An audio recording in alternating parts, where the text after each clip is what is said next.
ಕೊಟ್ಟಿದೆ. ಈ ರೀತಿ ಬಿಟ್ಟಿ ಪೋಸ್ ಕೊಡಕ್ಕಲ್ಲ ಸರ್. ಈ ರೀತಿ ಬಿಟ್ಟಿ ಪೋಸ್ ಪಬ್ಲಿಕ್ ಅಲ್ಲಿ ಕೊಟ್ರೆ IPC section 180 talks with you. Like ಮಾಡಿ, ಶೇರ್ ಮಾಡಿ, ಸಬ್ಸ್ಕ್ರೈಬ್ ಮಾಡಿ. Thank you. ನನ್ನ ಹೆಸರು ಜೀವನ್ ರಿಚಿ ಅಂತ. ಧೈರ್ಯಂ ಸರ್ವರ್ಥ ಸಾಧನಮಲ್ಲಿ ಮತ್ಸ್ಯ ಅಂತ ಹೇಳುವಂಥ ಒಂದು ಮೈನ್ ವಿಲನ್ ಪಾತ್ರ ಮಾಡಿದ್ದೀನಿ. ಸೊ ಸಿನಿಮಾ ಆಲ್ರೆಡಿ ರಿಲೀಸ್ ಆಗಿ ಒಳ್ಳೆ ಹೆಸರು ಬಂದಿದೆ ನನಗೆ. ಒಳ್ಳೆ ಎಲ್ಲರೂ ಗುರುತು ಹಿಡಿಯುವಂಥ ಒಂದು ಪಾತ್ರ ಅದು. ಸೊ ಆ ಪಾತ್ರ ಕೊಟ್ಟಂಥ ಡೈರೆಕ್ಟ್ರು AR ಸಾಯಿರಾಮ್ ನನ್ನ ಆತ್ಮೀಯ ಗೆಳೆಯ. ಯಾವ ಥರ ಗೆಳೆಯ ಸರ್ ಅವರು? ನಾವು ಆ್ಯಕ್ಚುಲಿ ನಾನು ನನ್ನ ಗೆಳೆಯ AR ಸಾಯಿರಾಮ್ ಅವರು ಒಟ್ಟಿಗೆ ಇಂಡಸ್ಟ್ರಿಗೆ ಬಂದವರು ಒಂದು 11-12 ವರ್ಷದ ಹಿಂದೆ. ಸೊ ಇಬ್ಬರು ತುಂಬ ಸ್ಟ್ರಗಲ್ ಆಗಿ ಅವರು ಡೈರೆಕ್ಷನ್ ಫೀಲ್ಡೇ ಚೂಸ್ ಮಾಡ್ಕೊಂಡು ಹೋದರು.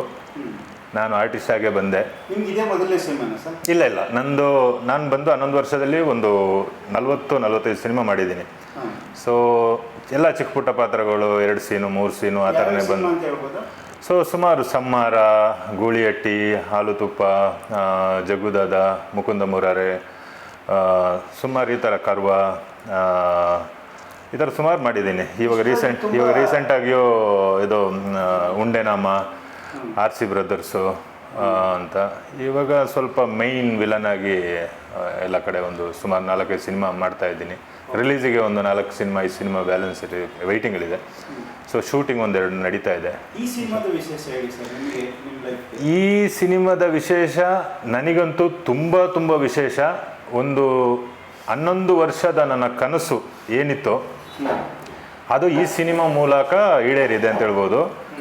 ಯಾಕಂದರೆ ನನ್ನ ಈ 11 ವರ್ಷದ ಜರ್ನಿಯಲ್ಲಿ ನನ್ನ ಯಾವ ಡೈರೆಕ್ಟ್ರು ಗುರ್ತಿಡಿದು ಧೈರ್ಯ ಮಾಡಿ ಇವನ್ ಇಂಥ ಒಂದು ಪಾತ್ರ ಮಾಡ್ಬೋದು ಅಂತ ಹೇಳೋದನ್ನ ಯಾರು ಭರವಸೆ ಇಟ್ಟಿಲ್ಲ.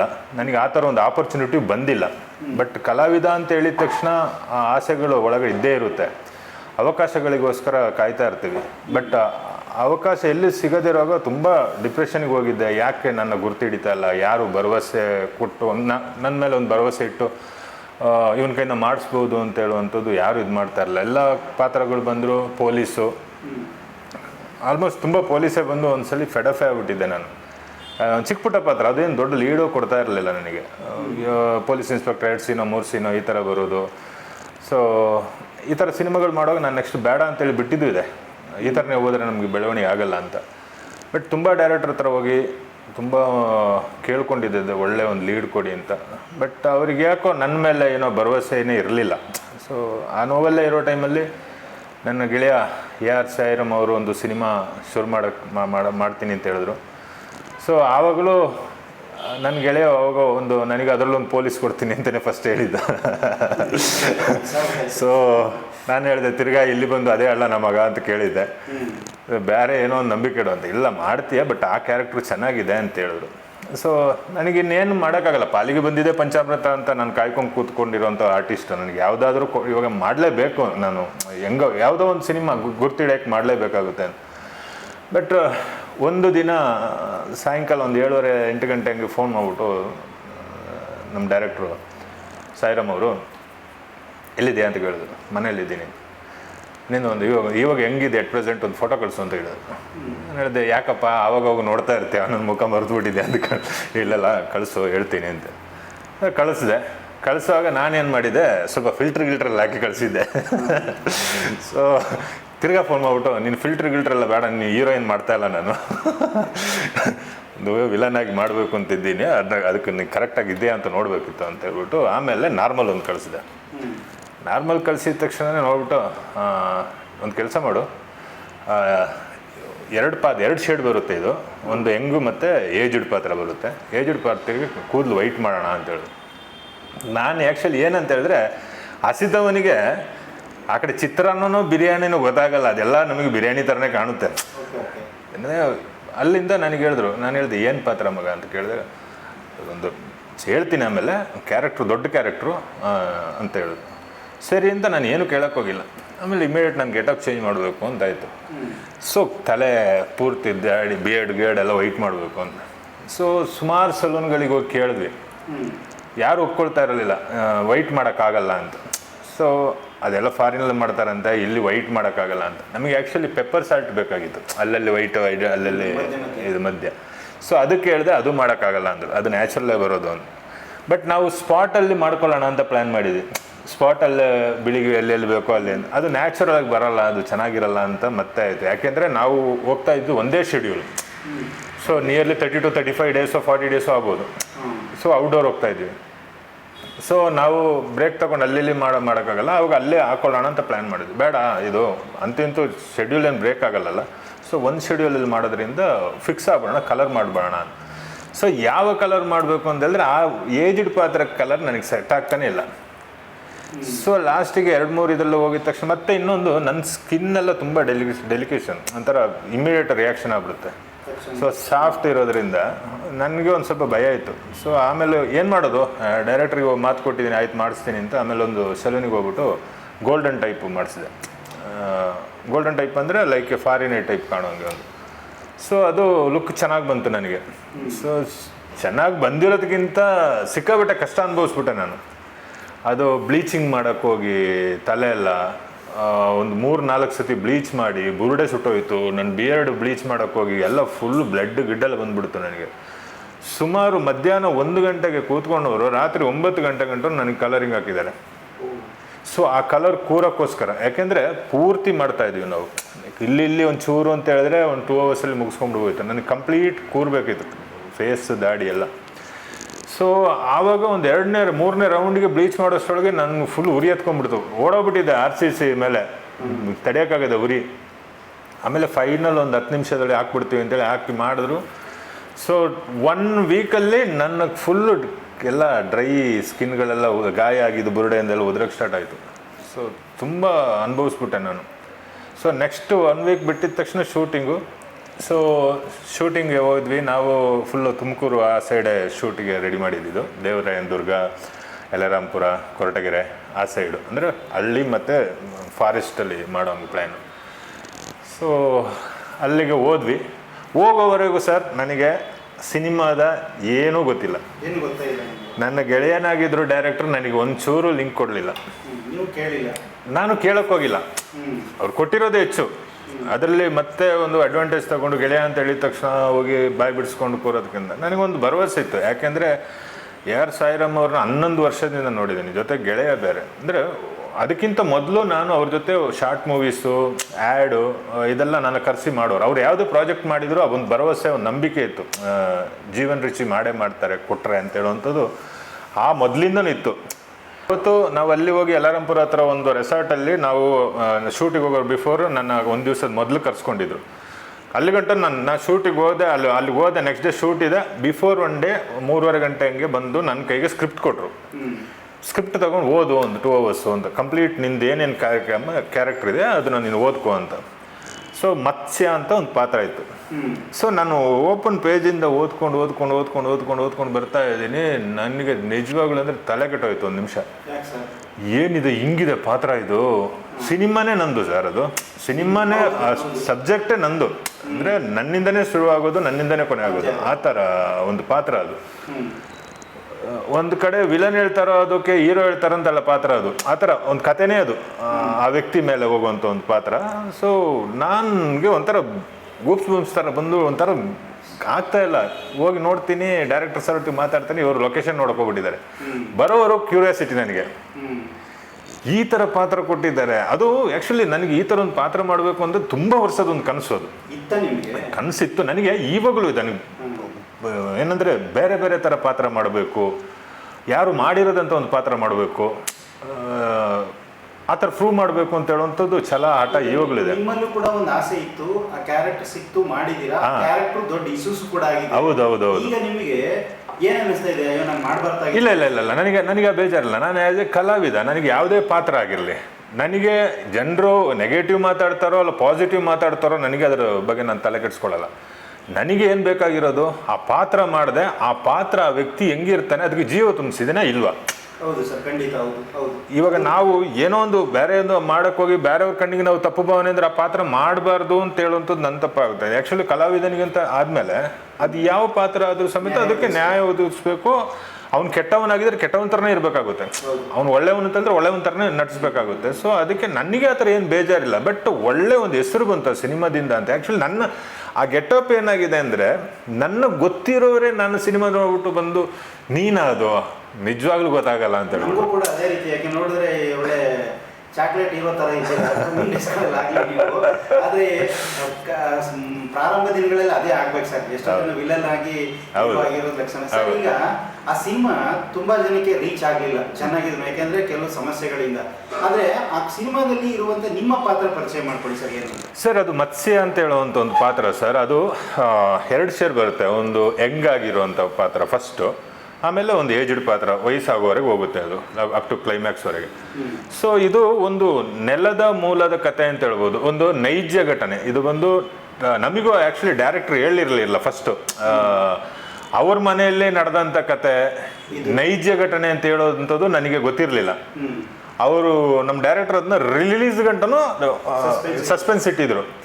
ಸೊ ಅದರಲ್ಲಿ ಏನಾಗಿತ್ತು ಅಂತ ಹೇಳಿದ್ರೆ, ಒಂದು ಅದಕ್ಕೆಲ್ಲ ಕಡೆ ನಡೆಯುವಂಥ ಒಂದು ಸಬ್ಜೆಕ್ಟ್. ಇವಾಗ ಅದು ಅಷ್ಟು ಹಳೆ ಕಾಲದಿಂದ ಆ ಸಂಸ್ಕೃತಿ ಇದ್ದರೂ ಸಮೇತ ಈವಾಗಲೂ ತುಂಬ ಕಡೆ ಇದೆ, ಎಲ್ಲ ಕಡೆ ಇದೆ ಆ ಕತೆ ಅದು. ಸೊ ನನಗೆ ಆ ಕತೆ ಬಂದಿರುವಾಗ ನನಗೆ ಫಸ್ಟ್ ಆಫ್ ಆಲ್ ಓಪ್ ಬಂದ್ಬಿಡ್ತು ನನಗೆ, ಇದನ್ನು ನಿಭಾಯಿಸ್ತೀನಿ ಅಂತ. ಬಟ್ ಅಚ್ಚುಕಟ್ಟಾಗಿ ನನ್ನ ಡೈರೆಕ್ಟರ್ಗಳು ನನ್ನ ಕೈಯಿಂದ ಕೆಲಸ ತೆಗೆಸ್ಕೊಂಡ್ರು, ಇಷ್ಟೇ ಬೇಕು ಅಂತ. ನಾನೇನೋ ಓವರಾಗಿ ಮಾಡೋಕೆ ಹೋದ್ರು ಬೇಡ ಬೇಡ ಬೇಡ ಅಂತ ಹೇಳ್ತಾ ಇದ್ರು. ಇನ್ನೊಂದು ಸ್ವಲ್ಪ ಸ್ಟಾಫ್ಟ್ ಆದರೂ ಹಿಂಗಿರಬಾರ್ದು ಅಂತ. ಬಟ್ ಕ್ಲೀನಾಗಿ ಅವ್ರಿಗೆ ಏನು ಬೇಕೋ ಅದು ತೆಗೆಸ್ಕೊಂಡ್ರು. ಆ ಸಿನಿಮಾ ಶೂಟ್ ಮಾಡುವಾಗ ನನಗೆ ಗೊತ್ತಾಗಿಲ್ಲ ಆ ಪಾತ್ರ ಏನು ಮಾಡಿದ್ದೀನಿ ಅಂತ. ನಾನು ಆ್ಯಾವ್ರೇಜ್ ಅಂದ್ಕೊಂಡಿದ್ದೆ. ತುಂಬ ಸತಿ ಡೈರೆಕ್ಟರ್ನ ಕೇಳಿದ್ದೆ ನಾನು, ಗೆಳೆಯ ಹೆಂಗೆ ಓಕೆನಾ ಅಂತ, ನನಗೇನು ಬೇಕು ಕೊಟ್ಟಿದ್ದೆ ಅಂತ. ಬಟ್ ಅದು ಸಿನಿಮಾ ರಿಲೀಸ್ ಆಗಿ ಗೊತ್ತಾಗಿದ್ದು ಏನದು ಆ ಪಾತ್ರ, ಅದು ಆ ಲುಕ್ಕು, ಅರ್ಚಾಟ. ತುಂಬ ಜನರು ಅಪ್ರಿಷಿಯೇಷನ್ ಮಾಡಿ ಸೂಪರಾಗಿ ಮಾಡಿದ್ರು ಸರ್, ಸಖತ್ತಾಗಿ ಮಾಡಿದ್ದಾರೆ, ಬಟ್ ನೀವೊಂದು ಗೊತ್ತಾಗ್ತಿಲ್ಲ, ಅದೊಂದೇ ಬೇಜಾರು ಅಂತ ಹೇಳಿದ್ರು. ಬಟ್ ಅದು ನನಗೆ ತೊಂದರೆ ಇಲ್ಲ ಆ್ಯಕ್ಚುಲಿ. ಇವಾಗ ನನಗೆ ಅಪ್ಕಮಿಂಗ್ ಏನಾದರೂ ಪ್ರಾಜೆಕ್ಟ್ ಬಂದರೂ ನಾನು ಆ ಸಿನಿಮಾನ ಬೇರೆ ಡೈರೆಕ್ಟ್ರಿಗೆ ತೋರಿಸ್ಬೋದು ಸರ್, ನಾನೇ ಅದು ಅಂತ. ಆಡಿಯನ್ಸ್ ಗುರ್ತಿಡಿಲಿಲ್ಲ ಅಂತ ಹೇಳೋದಕ್ಕಿಂತ ನಮ್ಮ ಇಂಡಸ್ಟ್ರಿಯವ್ರು ಗುರ್ತಿಡ್ಬಿಟ್ಟು ನೆಕ್ಸ್ಟ್ ಒಂದು ಕೆಲಸ ಕೊಟ್ಟರೆ ಅದೇ ಕಲಾವಿದಂದು ಮುಖ್ಯ ಗುರಿ. ತಿಳಿಲಿಲ್ಲ ಅಂತಲ್ಲ, ಈ ಫೇಸ್ ಆ ಕ್ಯಾರೆಕ್ಟರ್ ಮಾಡಿದ್ಯಾ ಅನ್ನೋ ಡೌಟ್ ಅಷ್ಟೇ. ಹೌದೌದೌದು, ತಿಳ್ಕೊಬೇಡಿ. ಈ ಫೇಸ್ ಆ ಕ್ಯಾರೆಕ್ಟರ್ ಮಾಡಿದ್ಯಾ ಅನ್ನೋ ಡೌಟು. ಹಂಗಾಗಿ ಆ ಕತೆ ಏನು ಅಂತ ಹೇಳಿ ಸರ್, ಅದು ನಿಮ್ದು ಏನು ಕತೆ ಇತ್ತು? ಕತೆ ಅಂತ ಹೇಳಿದ್ರೆ, ಒಂದು ಊರಲ್ಲಿ ಇಬ್ಬರು ಗೆಳೆಯರಾಗಿರ್ತೀವಿ. ಫಸ್ಟು ಗೆಳೆಯ ಒಳ್ಳೆ ಗೆಳೆತನ ಇರುತ್ತೆ, ಮತ್ತು ಅದರ ಜಾತಿ ಭೇದ ಆ ಥರದ್ದೆಲ್ಲ ಒಂದು ಫಸ್ಟ್ ಇಂಟೆನ್ಷನ್ ಇರಲ್ಲ ತಲೆಯಲ್ಲಿ. ಸೊ ಜೊತೆಯಲ್ಲೇ ಇರುವಾಗ ನನ್ನ ಆಸೆ ಏನಂದರೆ, ನಾನೇ ಆ ಊರಲ್ಲಿ ಒಬ್ಬ ಗನ್ನಿಟ್ಟಿರೋನು, ಶ್ರೀಮಂತ ಕೂಡ ಹಾಗೂ ಬೇಟೆಗಾರ, ನಾನೊಬ್ಬನೇ ಆಗಿರಬೇಕು ಅಂತ ಹೇಳುವಂಥದ್ದು ನನ್ನ ಇದು. ಸೊ ನನ್ನ ಗೆಳೆಯ ನನ್ನ ಜೊತೆಲೇ ಇರ್ತಾನೆ. ಆ ಗೆಳೆಯ ನನಗೆ ಗೊತ್ತಿಲ್ದಂಗೆ ಮನೆಯಿಂದ ನನ್ನ ಕೋವಿನ ತಗೊಂಡೋಗಿ ಬೇಟೆ ಕಲಿತ್ಬಿಟ್ಟು ದೊಡ್ಡ ಬೇಟೆಗಾರ ಆಗ್ಬಿಡ್ತಾನೆ. ಇದು ಕೊನೆ ಮೂಮೆಂಟಲ್ಲಿ ನನಗೆ ಒಬ್ರು ಹೇಳ್ತಾರೆ, ಈ ಥರ ನಿನ್ನ ಗನ್ನೇ ತಗೊಂಡೋಗಿ ಬೇಟೆ ಆಡ್ತಾ ಇದ್ದಾರೆ, ಅವ್ನು ದೊಡ್ಡ ಬೇಟೆಗಾರ ಆಗ್ಬಿಟ್ಟಿದ್ದಾನೆ ಅಂತ. ಅದು ನನಗೆಲ್ಲೋ ಈಗೋ ಕ್ಲಾಶ್ ಆಗೋಯ್ತು. ನನ್ನ ಫ್ರೆಂಡ್ ನನಗೆ ಗೊತ್ತಿಲ್ದಂಗೆ ನನ್ನ ಗನ್ ತಗೊಂಡು ಇದು ಮಾಡ್ತಾನೆ ಅಂತೇಳಿ ನನಗೆ ಕೋಪ ಬರುತ್ತೆ. ಸೊ ಅದನ್ನ ಸಹಿಸ್ಕೊಳಕ್ಕಾಗಲ್ಲ ನಾನು ಅವನ ಹೊಡೆದು ಮನೆಯಿಂದ ಹೊರಗಡೆ ಹಾಕ್ಬಿಡ್ತೀನಿ. ಅಲ್ಲಿಗೆ ಅವನ ಫ್ರೆಂಡ್ಶಿಪ್ ಕಟ್ಟು ಇನ್ಮೇಲೆ ನೀನು ಬರಬಾರ್ದು ಅಂತ. ಬಟ್ ಆ ವ್ಯಕ್ತಿ ನಾಗದೊರೆ ಅಂತ ಹೇಳುವಂಥ ವ್ಯಕ್ತಿ ಹೋಗಿ ಊರವ್ರ ಸಹಾಯ, ಬೇರೆಯವರು ಲಾಯರೆಲ್ಲ ಒಬ್ಬರು ಇದ್ದರು, ಅವ್ರ ಸಹಾಯ ತಗೊಂಡು ಅವರು ಆ ಥರ ಹೋಗುವಂಥ ಒಂದು ಸಬ್ಜೆಕ್ಟ್ ಸಹಾಯ ತಗೊಂಡು ಅವನಿಗೊಂದು ಇಂಟೆನ್ಷನ್ ಇರುತ್ತೆ, ನಾನು ಈ ಊರಲ್ಲಿ ಜಮೀನು ತಗೋಬೇಕು, ಗನ್ ತಗೋಬೇಕು, ಬೇಟೆಗಾರನಾಗಬೇಕು ಅಂತ. ಬಟ್ ನನಗೆ ಈವ ಕ್ಲಾಶ್ ಆಗಿ ನಾನೇ ಇರಬೇಕು, ಗನ್ ಇಟ್ಕೊಂಡಿರೋನು, ನಾನೊಬ್ಬನೇ ಬೇಟೆಗಾರ ಆಗಿರಬೇಕು ಅಂತ. ಬಟ್ ಅವರು ಹೋಗಿ ಅವ್ರಿಗೆ ಏನು ಮಾಡಬೇಕು ಅದು ಗನ್ ತಗೊಂಡು, ಜಮೀನು ತಗೊಂಡು ಗನ್ ತಗೊಂಡ್ಬಿಡ್ತಾರೆ. ಬಟ್ ನನಗೆ ಕುದೀತಾ ಇರುತ್ತೆ, ಅವನು ಬೆಳೆಯೋಕ್ಕೆ ಬಿಡಬಾರ್ದು ಅಂತ. ಸೊ ಅದು ಆ ಇಂಟೆನ್ಷನಲ್ಲಿ ನಾನೇನು ಮಾಡ್ತೀನಿ, ನನ್ನ ಗ್ಯಾಂಗ್ ಕರ್ಕೊಂಡು ಹೋಗ್ಬಿಟ್ಟು ಅವನ ಬೇಟೆ ಆಡೋ ಜಾಗದಲ್ಲಿ ಸಾಯಿಸ್ಬಿಡ್ತೀನಿ ಇಂಜೆಕ್ಷನ್ ಕೊಟ್ಟು. ಸೊ ಆಮೇಲೆ ನಾನೇ ಆ ಊರಿಗೆ ವೀರ ಧೀರ ಅಂತ ಹೇಳ್ಕೊಂಡು ನನ್ನ ಇದು ಸ್ಟಾರ್ಟ್ ಆಗ್ತಾ ಇರುತ್ತೆ. ಆದಷ್ಟು ಅವನ ಮಗ ಬೆಳೆದು ದೊಡ್ಡವನಾಗ್ತಾನೆ, ಹೀರೋನಿಗೂ ಬಂದು ಅವರ ಅಸ್ತಿತ್ವ, ಗನ್ನು ಕಾಪಾಡ್ಕೋಬೇಕು, ನಮ್ಮಪ್ಪ ದೊಡ್ಡ ಬೇಟೆಗಾರ ಆದವನು, ನಾನು ಅದನ್ನು ಬಿಟ್ಕೊಡ್ಬಾರ್ದು ಈ ಊರಲ್ಲಿ ಅಂತ ಹೇಳುವಂಥದ್ದು ಒಂದು ಸಬ್ಜೆಕ್ಟ್. ಅದು ಕೊನೆಯವರೆಗೂ ಕ್ಲೈಮ್ಯಾಕ್ಸ್ವರೆಗೂ ನಾವು ಬಿಡಲ್ಲ, ಹೀರೋನ ಮುಗಿಸ್ಬಿಡ್ಬೇಕು ಅಂತಲೇ ನಾವು ಇದು ಮಾಡ್ತಾ ಇರ್ತೀವಿ. ಬಟ್ ಕ್ಲೈಮ್ಯಾಕ್ಸಲ್ಲಿ ಒಂದು ದೊಡ್ಡದಾಗಿ ಅದು ಇವಾಗ ಪೂರ್ತಿ ಸಿನಿಮಾ ಹೇಳ್ಕೊಂಡು ಹೋದರೆ ಇದಾಗುತ್ತೆ. ಇವಾಗ ಆಲ್ರೆಡಿ ರಿಲೀಸ್ ಆಗಿರೋಂಥ ಸಿನಿಮಾನೇ ಇದು, ಆಲ್ಮೋಸ್ಟ್ ಎಲ್ಲರೂ ನೋಡಿದ್ದಾರೆ. ಇದು ಏನು ಹೊಸದಾಗಿ ಇವಾಗ ನಾವು ಹೇಳೋಂಥದ್ದೆಲ್ಲ ನೋಡಿದ್ದಾರೆ. ಬಟ್ ನನ್ನ ಕ್ಯಾರಿಯರ್ಗೆ ಇದೊಂದು ಅದ್ಭುತವಾದಂಥ ಒಂದು ಪಾತ್ರ. ನಾನು ಪ್ರೂವ್ ಮಾಡ್ಕೊಳ್ಳುವಂಥ ಪಾತ್ರ. ನಾನು ಒಬ್ಬ ಕಲಾವಿದ, ನಾನು ಈ ಥರ ಪಾತ್ರಗಳನ್ನ ನೆಕ್ಸ್ಟ್ ಬೇರೆ ಬೇರೆ ಥರ ಪಾತ್ರಗಳನ್ನ ನಿಭಾಯಿಸ್ಕೋಬೋದು ಅಂತ ಹೇಳೋಂಥಕ್ಕೆ ನನಗೊಂದು ಇದೊಂದು ಸ್ಟೇಜ್ ಅಂತ ಹೇಳಿದ್ರೆ ಒಂದು ಮೈಲ್ ಸ್ಟೋನ್ ಅಂತ ಹೇಳ್ಬೋದು ನನಗಿದು.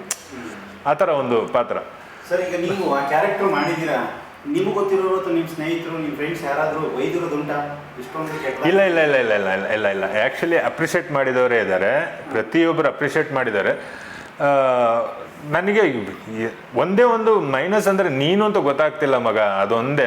ಎಲ್ಲಾದ್ರೂ ಒಂದು ಸ್ವಲ್ಪ ನ್ಯಾಚುರಲಾಗಿ ಇದೇ ಥರ ಗೆಟಪ್ಪಲ್ಲಿ ಆ ಪಾತ್ರ ಏನೋ ಮಾಡ್ಬಿಟ್ಟಿದ್ರೆ ಎಲ್ಲೋ ಹೋಗ್ಬಿಡ್ತಿದೆ ಅಂತ ಹೇಳಿದ್ ಬಿಟ್ರೆ, ಬೈದಿದಲ್ಲ ತುಂಬ ಜನರು ನನ್ನ ಬೆನ್ನು ತಟ್ಟಿದ್ರು. ನೀನು ಪರವಾಗಿಲ್ಲ, ಇಷ್ಟು ಈ ಥರ ಒಂದು ಕ್ಯಾರೆಕ್ಟರ್ ಮಾಡಿದ್ಯಲ್ಲ ನೀನು, ಚೆನ್ನಾಗಿದೆ ಮಾತ್ರ, ನಿಂಗೆ ಸಖತ್ತಾಗಿ ಸೂಟ್ ಆಗಿದೆ ಅದು ಪಾತ್ರ ಅಂತ ಹೇಳ್ಬಿಟ್ಟು ಅಪ್ರಿಷಿಯೇಟ್ ಮಾಡಿದವರು ಇದೆ. ಸರ್, ಎಷ್ಟೋ ಜನಕ್ಕೆ ಡೌಟ್ ಇದೆ, ನಿಮ್ಮ ಮನೆಯವರು ಕೂಡ ಡೌಟ್ ಇರ್ಬೋದು. ಹೌದೌದು, ನಿಜವಾದ ಪೇಶ್ ಅನ್ನೋದು ಗೊತ್ತಾಗ್ಲಿ. ಹೌದು, ಕನ್ನಡಕ ಸ್ವಲ್ಪ ತೆಗೀರಿ ಸರ್. ಈಗ ಗೊತ್ತಾಗುತ್ತೆ. ತೆಗೆದ್ರು ಕೂಡ ತುಂಬಾ ಸುಂದರವಾಗಿ ಕಾಣ್ತಾ ಇದೆ. Thank you sir. ಮುಂದಿನ ದಿನಗಳಲ್ಲಿ ಆದಷ್ಟು ಬೇಗ ನೀವು ನಂಬಿರೋ ಶಕ್ತಿ ನಿಮಗೆ ಹೀರೋ ಆಗೋ ಒಂದು ಅವಕಾಶ ಬರಲಿ ಸರ್. ಅಯ್ಯೋ, ನನಗೆ ಹೀರೋ ಆಗಬೇಕು ಅಂತೆಲ್ಲ ಕನಸಿಲ್ಲ ಸರ್. ಅದರ ಅವಶ್ಯಕತೆ ಇಲ್ಲ ಅಂತ ಅನಿಸುತ್ತೆ. ಯಾಕೆಂತ ಹೇಳಿದ್ರೆ ಹೀರೋ ಆದ್ರೇ ಒಬ್ಬ ಗುರ್ತಿಡಿಯೋದು ಅಂತಲ್ಲ. ನಾನೊಬ್ಬ ಕಲಾವಿದನಾಗಬೇಕು ಸರ್. ಯಾವುದೇ ಪಾತ್ರ ಕೊಟ್ರು ಅದನ್ನ ನಿಭಾಯಿಸುವಂಥ ಒಂದು ಆರ್ಟಿಸ್ಟ್ ಆಗ್ಬೇಕು ಬಿಟ್ರೆ ನನಗೆ ಹೀರೋ ಆಗಬೇಕು, ಅದು ಮಾಡ್ಬೇಕು ಅಂತ ಆ ಥರ ಆಸೆಗಿಲ್ಲ. ಬಟ್ ನನಗೆ ಹೀರೋ ಆಗಿ ಆಪರ್ಚುನಿಟಿ ಬಂದರೂ ನಾನು ಬೇಡ ಅಂತ ಹೇಳಲ್ಲ. ಯಾಕೆಂದರೆ ನಾನು ಕಲಾವಿದ ಅಂತ ಹೇಳಿದ್ಮೇಲೆ ಎಲ್ಲ ಮಾಡಬೇಕಾಗುತ್ತೆ. ಸೊ ಆಸೆ ಅಂತ ಇಟ್ಕೊಳ್ಳಿಲ್ಲ. ಬಟ್ ನನಗೆ ಬೇರೆ ಬೇರೆ ಪಾತ್ರ ಮಾಡಬೇಕು. ನನಗೆ ನಾನು ನಿಮ್ಮ ಒಂದು ಈ ಇಂಟರ್ವ್ಯೂ ಮುಖಾಂತರ ಕೇಳ್ಕೊಳ್ಳೋದು, ಇವಾಗಷ್ಟೇ 11 ವರ್ಷಗಳ ಕಷ್ಟಗಳನ್ನೆಲ್ಲ ದಾಟಿ ಬಂದು ಇವಾಗ ಒಂದು 3-4 ಸಿನಿಮಾದಲ್ಲಿ ಮೈನ್ ವಿಲನ್ ಆಗಿ ಮಾಡ್ತಾ ಇದ್ದೀನಿ. ಇವಾಗ ಧೈರ್ಯಂ ಸರ್ವತ್ರ ಸಾಧನಂ ಆಲ್ರೆಡಿ ರಿಲೀಸ್ ಆಗಿದೆ, ನೀವೆಲ್ಲ ನೋಡ್ಬೋದು. ಇವಾಗ OTTಗೆ ಬರ್ತಾ ಇದೆ, ಆವಾಗಲೂ ನೋಡ್ಬೋದು. ಹಾಗೆ ಗನ್ಸ್ ಆ್ಯಂಡ್ ರೋಸಸ್ ಅಂತ ಒಂದು ಸಿನಿಮಾ ಇನ್ನು ರಿಲೀಸ್ಗೆ ರೆಡಿ ಆಗಿದೆ, ಇನ್ನು ನೆಕ್ಸ್ಟ್ ಮಂತ್ ರಿಲೀಸ್ ಆಗುತ್ತೆ. ಅದರಲ್ಲಿ ಮೈನ್ ವಿಲನ್ ಆಗಿ ಮಾಡಿದ್ದೀನಿ. ಶೋಭರಾಜ್ ಸರ್ ಅದು ಆಪೋಸಿಟ್ ವಿಲನ್ಸ್ ಇಬ್ಬರು ನಾವು ಆ ಸಿನಿಮಾದಲ್ಲಿ. ಅದು ಒಂದು ಮುಖ್ಯ ಲೀಡಲ್ಲಿ ಮಾಡಿದ್ದೀನಿ. ಅದೊಂದು ರಿಲೀಸಿಗೆ ಅದಕ್ಕೊಂದು ಇಟ್ಕೊಂಡಿದ್ದೀನಿ. ಆಮೇಲೆ ರಿವೆಂಜ್ ಅಂತ ಒಂದು ಸಿನಿಮಾದಲ್ಲಿ ಅದರಲ್ಲೂ ಮುಖ್ಯ ಪಾತ್ರ ಅಂದರೆ ಮೈನ್ ವಿಲನ್ ಆಗಿ ಮಾಡಿದ್ದೀನಿ. ಶರತ್ ಲೋಹಿತಾಶ್ ಅವ್ರ ಮಗನ ಪಾತ್ರ. ದೇವಗಿಲ್ಲು ಎಲ್ಲ ಕರೆಸಿದ್ವಿ, ದೇವಗಿಲ್ಲು ನಮ್ಮದೆಲ್ಲ ಫೈಟು ಆ ಥರ ಅದೆಲ್ಲ ತುಂಬ ಇದೆ. ಅದು ಒಂದು ಲೀಡ್ ಕ್ಯಾರೆಕ್ಟರ್ ಮಾಡಿದ್ದೀನಿ. ಆಮೇಲೆ ಇವಾಗ ಹಂಟರ್ ಅಂತ ಒಂದು ವಿನಯ್ ಅವ್ರದ್ದು ಸಿನಿಮಾ, ಉಪೇಂದ್ರ ಅವ್ರ ಅಣ್ಣನ ಮಗ, ಅವ್ರದ್ದು ಸಿನಿಮಾದಲ್ಲಿ ಒಂದು ಪಾತ್ರ ಎಲ್ಲ ಮಾಡಿದ್ದೀನಿ. ಶರತ್ ಕುಮಾರ್ ತಮಿಳ್ ಆ್ಯಕ್ಟರ್ ಅವ್ರ ಜೊತೆ ಎಲ್ಲ ಮಾಡಿದ್ದೀನಿ. ಹಾಗೆ ಇವಾಗ ವರ್ಣಂ ವೇದಂ ಅಂತ ಒಂದು ಶ್ರೀನಿವಾಸ್ ಸರ್ ಡೈರೆಕ್ಟ್ರು, ಆ ಶೂಟಿಂಗ್ ನಡೀತಾ ಇದೆ. ಅದರಲ್ಲೂ ಒಂದು ನೆಗೆಟಿವ್ ಪೊಲೀಸ್ ಆಫೀಸರ್, ಅಂದರೆ ಕ್ಲೈಮ್ಯಾಕ್ಸ್ ಅಪ್ ಟು ಕ್ಲೈಮ್ಯಾಕ್ಸ್ ಫೈಟ್ವರೆಗೂ ಇದೆ ಸರ್ ಸಿನಿಮಾ ಪೂರ್ತಿ. ಸರ್,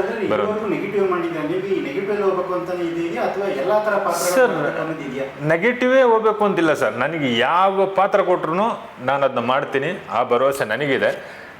ನನ್ನ ನಂಬಿ ಡೈರೆಕ್ಟರ್ಗಳು ನನಗೆ ಅವಕಾಶ ಕೊಟ್ಟರೆ ಖಂಡಿತವಾಗ್ಲೂ ನಾನು ಒಳ್ಳೆ ಪಾತ್ರ ಮಾಡ್ತೀನಿ. ನೀವು ಕೊಟ್ಟ ಪಾತ್ರಕ್ಕೂ ನಾನು ಸೈ ಅನ್ಸ್ಕೊಳ್ತೀನಿ. ಆ ಸಿನಿಮಾದಲ್ಲಿ ನನ್ನ ಪಾತ್ರ ನೋಡಿ ವಾವ್ ಅನ್ನೋ ರೀತಿಯಲ್ಲಿ ನಾನು ಆ ಸಿನಿಮಾಕ್ಕೆ ಕೆಲಸ ಮಾಡ್ತೀನಿ. ದಯವಿಟ್ಟು ಯಾರು ನಮ್ಮ ಸ್ಯಾಂಡ್ಲ್ವುಡಲ್ಲಿರುವಂಥ ಡೈರೆಕ್ಟರ್ಗಳು ಒಳ್ಳೆ ಅವಕಾಶ ಕೊಡಿ ಅಂತ ಕೇಳ್ಕೊಳ್ತಾ ಇದ್ದೀನಿ. ಭರವಸೆ ಇಡಿ ನನ್ನ ಮೇಲೆ ಅಂತ. ಸರ್, ಈಗ ಈ ಸಿನಿಮಾದ ಬಗ್ಗೆ ನಿಮ್ದು ಒಂದು ಅಭಿಪ್ರಾಯ, ಯಾಕಂದ್ರೆ ಈ ಸಿನಿಮಾದಲ್ಲಿ ನೀವೇ ಮೇನ್ ಒಂದು ಟರ್ನಿಂಗ್ ಪಾಯಿಂಟ್. ಸಿನಿಮಾದ ನಿಜವಾದ ಚಿತ್ರಕಥೆಯನ್ನು ನೀವೇ. ಹೌದೌದು. ಆದ್ರೆ ಸಿನಿಮಾದಲ್ಲಿ ನೀವು ವಿಲನ್ ಆಗಿ ಮಾಡಿದ್ದೀರಾ. ಸಾಮಾಜಿಕವಾಗಿ ಏನ್ ಹೇಳಕ್ ಇಷ್ಟಪಡ್ತೀರಾ ಸರ್? ಸಿನಿಮಾಗೆ ಸಂಬಂಧಪಟ್ಟಾಗೆ ಈಗ ಆಲ್ರೆಡಿ ಕಾಂಟ್ರವರ್ಸಿ ಆಗಿದೆ. ಒಬ್ಬ ವಿಲನ್ ಆಗಿ ನೀವೇನು ಹೇಳಕ್ಕೆ ಇಷ್ಟಪಡ್ತೀರಾ ಸರ್? ಸಿನಿಮಾ ಥರ ನೋಡ್ಬೇಕು ಸರ್. ಇದು ಏನಾಗ್ತದೆ ಅಂತ ಹೇಳಿದ್ರೆ, ಅದು ಯಾಕೆ ನಮ್ಮ ಸಿನಿಮಾದ ಬಗ್ಗೆ ಅಷ್ಟೊಂದು ನೆಗೆಟಿವ್ ಆಗಿ ಮಾತಾಡ್ಬಿಟ್ರು ಅಂತ ಗೊತ್ತಾಗ್ತಲ್ಲ. ತುಂಬ ಬೇಜಾರಿದೆ. ಅದನ್ನು ನಾನು ಇರಲಿಲ್ಲ, ಔಟ್ ಆಫ್ ಸ್ಟೇಷನಲ್ಲಿ ಇದ್ದೆ. ನಾನು ಬಂದ ಮೇಲೆ ಸಮೇತ ನಾನು ಡೈರೆಕ್ಟರ್ ಕೂತ್ಕೊಂಡು ಲೈವಲ್ಲಿ ಮಾತಾಡಿದ್ವಿ. ಬಟ್ ಒಬ್ಬರು ಏನೇ ಇರಲಿ, ಇವಾಗ ಹೊಸದಾಗಿ ಬರೋರ್ದು ತುಂಬ ಕಷ್ಟಪಟ್ಟು ಬಂದಿರ್ತೀವಿ. ಸುಮ್ಮನೆ ಚೆನ್ನಾಗಿಲ್ಲ ಅಂತ ಹೇಳ್ಬಿಡೋದು, ಇಲ್ಲ ಬ್ಯಾಡ್ ಕಮೆಂಟ್ಸ್ ಹಾಕ್ಬಿಡೋದು, ಇಲ್ಲ ಸಿನಿಮಾ ಬೇರೆ ರೀತಿಯಲ್ಲಿದೆ ಅಂತ ಇದು ಮಾಡೋದು, ಅದು ತಪ್ಪು ಅನಿಸ್ತದೆ. ಯಾಕೆಂದರೆ ಎಲ್ಲರೂ ಒಂದು ಕನಸಿಟ್ಕೊಂಡು ಬರ್ತಾರೆ. ಶ್ರಮ ಇರುತ್ತೆ ಸರ್. ಎಷ್ಟೊಂದು ಆ ಪ್ರೊಡ್ಯೂಸರ್ ದುಡ್ಡು ತಂದಿರ್ತಾರೆ. ನಾವು ಹಗಲು ರಾತ್ರಿ ಅಲ್ಲಿ ಹೋಗಿ ಶೂಟಿಂಗಲ್ಲಿ ಡೇ ಆ್ಯಂಡ್ ನೈಟು ಒದ್ದಾಡಿ ಕಷ್ಟಪಟ್ಟು ಬಂದು, ಯಾಕೆ ಎಲ್ಲರೂ ಕಷ್ಟಪಡ್ತಾರೆ ಅಂತ ಹೇಳಿದ್ರೆ, ಸೊಸೈಟಿಗೆ ಒಂದು ಒಳ್ಳೆ ಒಂದು ಮೆಸೇಜ್ ಕೊಡೋಣ.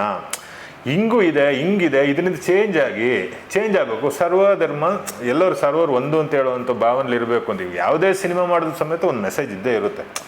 ಸೊ ಅದನ್ನ ಅರ್ಥ ಮಾಡ್ಕೊಡಲ್ಲ ಕೆಲವರು. ಅಯ್ಯೋ, ಇದು ನಮಗೆ ಹೇಳ್ಬಿಟ್ರಾ, ಇದು ನಮ್ಮ ಜಾತಿಗೆ ಹೇಳ್ಬಿಟ್ರಾ, ಇದು ನಮಗೆ ಹೇಳುವಂಗೆ ಇದೆ ಅಂತ ಹೇಳ್ಕೊಂಡು, ಅದೇನೋ ಅಂತಾರಲ್ಲ, ಕುಂಬಳಕಾಯಿ ಕಳ್ಳ ಅಂದರೆ ಹೆಗಲು ಮುಟ್ಟಿ ನೋಡ್ಕೊಂಡ್ರು ಅಂತ. ಹಂಗೆ ಯಾವುದು ಸುಮ್ಮನೆ ವಿನಾಕಾರಣ ಅದರಲ್ಲಿ ಏನು ಮಾಡ್ತಾರೆ ಅಂದ್ರೆ, ಒಬ್ಬರು ಮಾತಾಡಿದ್ನ ಇನ್ನೊಬ್ರು ಅವ್ನಿಗೆ ಗೊತ್ತಿದೆ ಗೊತ್ತಿಲ್ಲ ಅದನ್ನ ಕಿವಿಗೆ ಹಾಕೊಂಡು ದೊಡ್ಡದಾಗಿ ಬ್ಲಾಸ್ಟ್ ಮಾಡ್ಬಿಡ್ತಾನೆ.